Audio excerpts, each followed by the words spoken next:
সুপ্রিয় শিক্ষার্থীবৃন্দ, 2022 সালের এইচএসসি পরীক্ষায় অংশগ্রহণকারী শিক্ষার্থীদের জন্য বাংলা প্রথম পত্র অ্যাসাইনমেন্টে তোমাদেরকে স্বাগতম জানাচ্ছি। আমাদের আজকের অ্যাসাইনমেন্টের বিষয় হচ্ছে লাল সালু উপন্যাসের প্রেক্ষাপটে ব্যক্তির টিকে থাকার সংকট ও নীতিবোধের দ্বন্দ্ব। এটা বাংলা অ্যাসাইনমেন্টের মধ্যে 5 নম্বর অ্যাসাইনমেন্ট। এর আগে তোমরা 4টা অ্যাসাইনমেন্ট করছো। এই অ্যাসাইনমেন্টের বিষয়বস্তু হচ্ছে ব্যক্তি ও সামাজিক জীবনের কল্যাণার্থে নীতিবোধের প্রয়োজনীয়তা ব্যাখ্যা করতে পারবে, কাজে ও ব্যবহারে নীতিবোধের প্রকাশ ঘটাতে পারবে। আর এই প্রশ্নের উত্তরটা লিখতে তোমরা অবশ্যই যে দিকগুলোর খেয়াল রাখবে সেটা নির্দেশনায় দেওয়া আছে এই রুব্রিক্সে। 1. মসজিদের টিকে থাকার সংকট কী ছিল খুঁজে বের করা। 2. মসজিদের নেওয়া পদক্ষেপগুলো কেন নীতিবোধের বিরোধী তা ব্যাখ্যা করা। 3. সমাজ জীবন থেকে বাস্তব উদাহরণের ভিত্তিতে ব্যক্তির টিকে থাকার সংকট চিহ্নিত করা।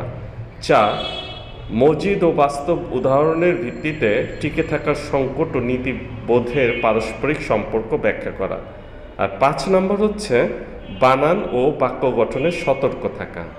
আমরা প্রথমেই দেখব 1 নম্বর, মসজিদের টিকে থাকার সংকট কী ছিল সেটা খুঁজে বের করা।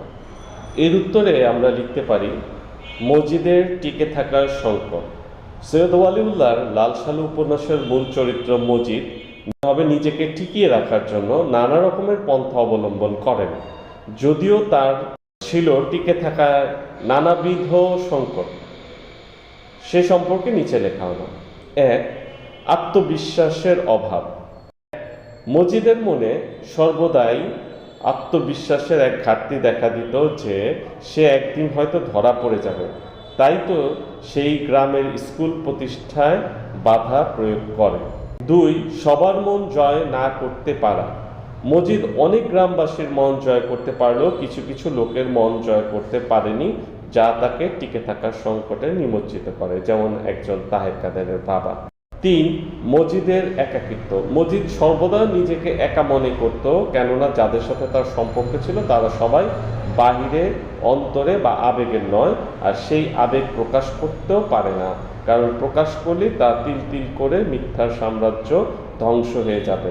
এজন্য মসজিদকে অনেক সময় দেখা গেছে আত্মপীড়নের কারণে বলছে যে এক সময় তার মনে হয় যে সব এই মিথ্যাগুলো সে প্রকাশ করে দেয়। 4 নম্বর, প্রতারণার আশ্রয় গ্রহণ।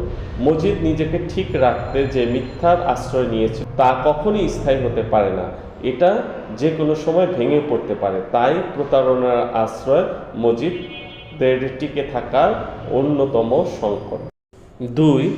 মসজিদের নেওয়া পদক্ষেপগুলো কেন নীতিবোধের বিরোধী তা ব্যাখ্যা করা। এর উত্তরে আমরা লিখব মসজিদের নেওয়া পদক্ষেপ মসজিদ নিজেকে টিকিয়ে রাখার জন্য বিভিন্ন ধরনের পদক্ষেপ গ্রহণ করে, যেমন 1. মাজারকে কেন্দ্র করে বিশ্বাস স্থাপনের চেষ্টা। বাংলাদেশের সব মানুষ, বেশিরভাগ মানুষেরই ধর্মের প্রতি দুর্বল, ফলে সে দুর্বলতাকে কাজে লাগিয়ে গ্রামবাসীর মন জয় করা যায়, মসজিদ তা চেষ্টা করে। আর এই জন্য সে মক্তব চালুর পরিকল্পনা করেন। মাজারটা একটি ধর্মীয় স্থান যা মানুষের আবেগের সাথে জড়িত, তা কখনো ব্যবসার হাতিয়ার হতে পারে না। 2. স্কুল প্রতিষ্ঠা করতে না দেয়া। গ্রামের স্কুল প্রতিষ্ঠা হলে সবাই একদিন শিক্ষিত হবে, ফলে তার কুকর্ম ফাঁস হয়ে যাবে, তাই সে পরিকল্পনা করেই গ্রামের স্কুল প্রতিষ্ঠা করতে দেয়নি। আর এটা অবশ্যই নীতিবিরোধী কাজ, কেননা এতে সমাজ ও দেশের অগ্রগতি থমকে দাঁড়ায়, যা কখনো কাম্য নয়। 3. একাধিক বিয়ে করা। প্রথম স্ত্রী সন্তান দিতে অক্ষম হয়, সে দ্বিতীয় বিয়ে করে যেন সেই নিজের সন্তানের জন্মের মাধ্যমে বা নিজের সন্তানের মাধ্যমে নিজের টিকে থাকা স্থায়ী হয়। অসৎ উদ্দেশ্যে একাধিক বিয়ে বা সন্তান কাম্য কোনোভাবেই ঠিক না। 4. প্রভাব প্রতিপত্তি স্থাপন। মসজিদ যেন যে কোনো সমস্যা সহজেই সামাল দিতে পারে, সেজন্য আরেক ব্যাপারে সান্নিধ্যে এবং তাকে হাতের মুঠোয় নিয়ে আসেন, ফলে গ্রামে তার প্রভাব প্রতিপত্তি স্থাপিত হয়। নিজের প্রভাব বৃদ্ধির জন্য অসৎ লোকের সঙ্গ দেওয়া ঠিক কাজ নয়, এতে পাপের পাল্লা আরও ভারী হয়। 3. সমাজ জীবন থেকে বাস্তব উদাহরণের ভিত্তিতে ব্যক্তির টিকে থাকার সংকট চিহ্নিত করা। উত্তর: সমাজ জীবনে ব্যক্তি টিকে থাকার সংকট। একজন ব্যক্তিকে বিভিন্ন কারণে সমাজ জীবনে টিকে থাকতে নানান রকম সংকট অতিক্রম করতে হয়। নিচে সেসব সংকটের কারণ সহ ব্যাখ্যা করা হলো। 1. সামাজিক নিরাপত্তার সংকট। সমাজে সর্বদা জীবন সংকটে চলাচল করতে হয়, কারণ সর্বদা এখন চুরি, ছিনতাই, হয়রানি ও ডাকাতি রয়ে গেছে। ফলে ব্যক্তির সমাজে টিকে থাকতে সামাজিক নিরাপত্তা সংকট পরিলক্ষিত হয়। 2. কর্মসংস্থানের সংকট।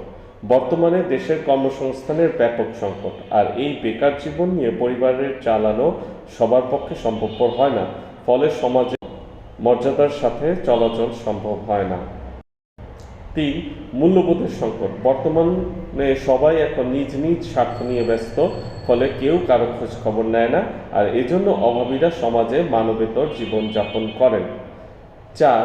জায়গা জমির সংকট। বাচ্চাদের মেধা বিকাশ কিংবা শারীরিকভাবে সুস্থ রাখতে অবশ্যই পর্যাপ্ত জায়গা জমির প্রয়োজন, কিন্তু জমি সংকট এখন সর্বোচ্চ। এছাড়া কৃষি জমি এবং বসবাসের জায়গা সংকট দেখা দিয়েছে, ফলে সমাজে সঠিকভাবে বসবাস করা অসম্ভব হয়ে দাঁড়িয়েছে। 4. মজিদ ও বাস্তব উদাহরণের ভিত্তিতে টিকে থাকার সংকট ও নীতিবোধের পারস্পরিক সম্পর্ক ব্যাখ্যা করা। এর উত্তরে লিখব এভাবে: টিকে থাকার সংকট ও নীতিবোধের সম্পর্ক ব্যাখ্যা। জীবনে টিকে থাকা এবং নীতিবোধ যেন একে অন্যের পরিপূরক। নিচে সে সম্পর্কে ব্যাখ্যা করা হলো। বর্তমান সময়ে সবাই ভালো মন্দ না ভেবে অর্থের পিছনে ছোটাছুটি করে, যেন ভালোভাবে সমাজে টিকে থাকতে পারে। তারা সব সময় চায় নিজেকে অন্যের উপর রাখতে, ফলে তারা ভুলে যায় নৈতিকতা ও নীতিবোধ, আর সমাজ ও জাতি পড়ে থাকে অন্ধকার গুহায়। যেমনটা লাল সালু উপন্যাস মজিদের মধ্যে পরিলক্ষিত হয়। কেননা গল্পে মজিদ নিজেকে টিকিয়ে রাখার উদ্দেশ্যে প্রতারণার আশ্রয় নেয়।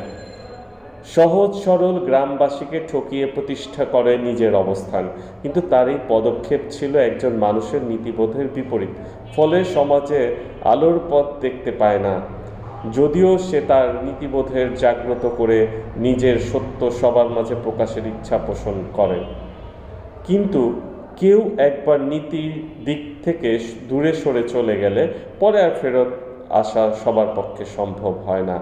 ফলস্বরূপ আজীবন তাকে নীতিবোধের বিপরীতে নিজেকে পরিচালিত করতে হয়, যা সর্বদা সত্য এবং দৃশ্যমান। যদিও কিছু মানুষ নিজেকে টিকিয়ে রাখার জন্য কখনো নীতিবোধ হতে দূরে সরে যায় না, কিন্তু পরিতাপের বিষয় তা বর্তমানে চোখে পড়ে না। প্রিয় শিক্ষার্থীবৃন্দ, মোটামুটি এভাবে অ্যাসাইনমেন্টের উত্তর লিখবে। আশা করি তোমরা বুঝতে পেরেছ। পরিশেষে দু একটি কথা বলতে চাচ্ছি। এই অ্যাসাইনমেন্টের কম্পোজে কিছু বানান ভুল রয়ে গেছে। তোমরা আমি যেভাবে উচ্চারণ করেছি, যেভাবে বলেছি সেটা শুনবে, সেটা শুনে লেখার চেষ্টা করবে, তাহলে এই বানান ভুলগুলা ট্র্যাক করতে পারবে। কারণ সঠিক বানানের জন্য নাম্বার বেশি পাবে, আর ভুল বানানের জন্য নাম্বার কাটা যেতে পারে, তাই সাবধান হবে। ধন্যবাদ সবাইকে।